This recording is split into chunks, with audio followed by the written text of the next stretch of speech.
Alright, so I'm going to just give you a super quick update on the Totoro Laserdisc that I actually told you guys about a year ago now. I decided to finally, I had a way that was easy for me to quickly try to put a lot of pressure on it and flatten it out. Basically, I put the stack of Laserdiscs and records on top of it, on this flat portion of my, like the box for my bed. I put a typewriter on top of it, and then I put that old Mac G4, I don't remember what that is. Old Mac, so it's probably about 50 pounds of weight on top of it. And I left it like that for about a month while I was finishing my last quarter of school. And the results are pretty okay, actually. It's there's still a bit of warping to it, but it seems to be way better than it used to be. And that was only after a month of sitting. So if you find like let me get to, I think it's 11. Yeah, okay. So if you find, like for example in your house, if you have a so it's still making a little bit of noise. And mute the TV, if I can remember how to do this. It's making a bit of sound. I don't think it's the head hitting against the disc, but it's a bit of something, and maybe it's just because the disc is wiggling. But the picture, as you can see, there's still a little bit of stuff. Maybe it's starting to spring back after I took it off, but yeah, there's a little bit of noise there, but it is far, far better than what it used to be.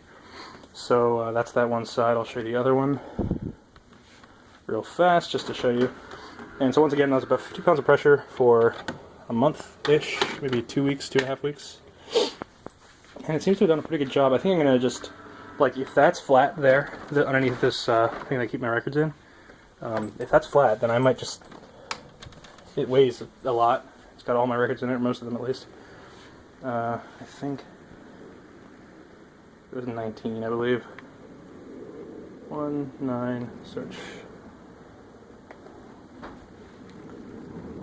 So, and here's the end, and I actually skipped right here last time I watched this, and I'm pretty sure there's a lot more noise here, but there's a little bit. I mean, I wouldn't watch it with a friend who was keen about video and was pulling shit on me for playing Laserdiscs, but it's definitely much more viewable than it was when I bought it a year ago.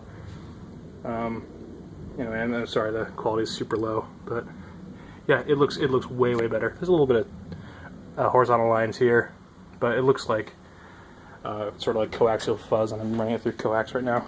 So yeah, that's actually pretty good. It just put a lot of weight on the Laserdisc. It was also right here, and sun comes in here in the evening, and I'm sure the temperature varied a lot. It's June now, so I'm sure that helped a lot as well. Just a lot of heat changing, that sort of stuff. So you can see there's a bit of noise, but it's as I said, it's way better. And I don't remember if it was making sound last time, like in the player, but I'm pretty sure that's way better. Anyway, yeah, just put one of these. You can flatten it another about 50 pounds of weight for, I bet if you got put in there for 2 months or hell, half a year, I'm sure it would get way, way better. So that's that. That's a little follow-up to my video. I've noticed that video is receiving a lot of attention. There's a lot of intelligent comments on that video, so I guess I'm pretty happy about that, but there's a bit of a solution for you. And try other methods. Laserdiscs are actually pretty hardy, so don't need to worry too much about damaging them.